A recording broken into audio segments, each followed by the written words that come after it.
Magandang umaga. Assalamualaikum warahmatullahi taala wabarakatuh. Una-una is the Moro National Liberation Front Central Committee decided to organize the party uh, to because when after our acceptance the Republic Act 11054 for the establishment of the Bangsamoro Autonomous Region and Muslim Mindanao, at alam natin na the Bangsamoro government is a parliamentary form of government, and alam din natin that the Bangsamoro government is the product of the Bangsamoro struggle. So since we accept this law as a product of the struggle, so and the system is the parliamentary form of government, so the MNLF decided to establish a political party because the parliamentary form of government of the BAR is the party system.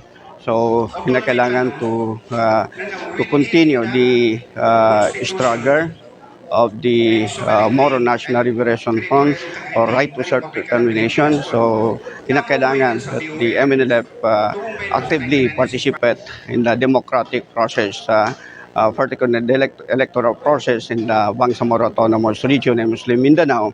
So the Bangsamoro party is already registered and accredited as a regional political party. So ibig sabihin is meron ng legal entity ang ating Bangsamoro Party. So it's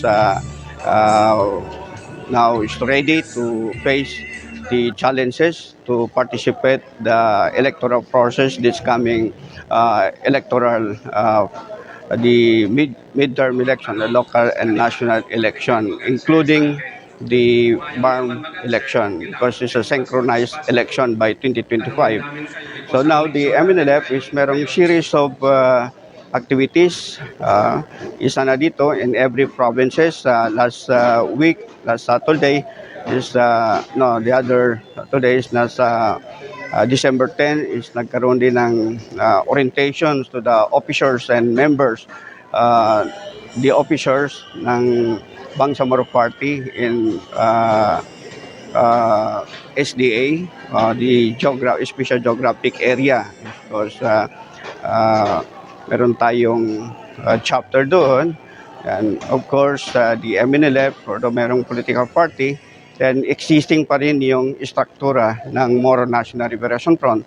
So kinakailangan para maging harmonious yung operations, systematic yung operation ng Bangsamoro Party, and with the support, active support of the structures of the Moro National Liberation Front in the ground.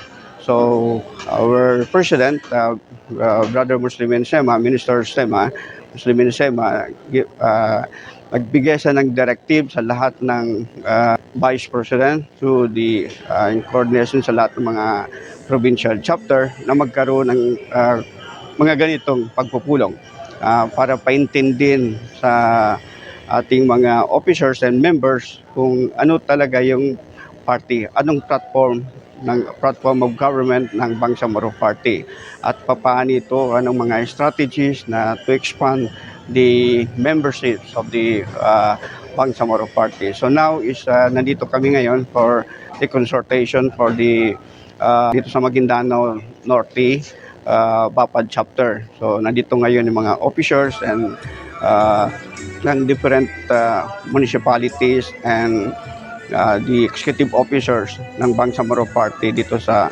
Maguindanao Norte chapter.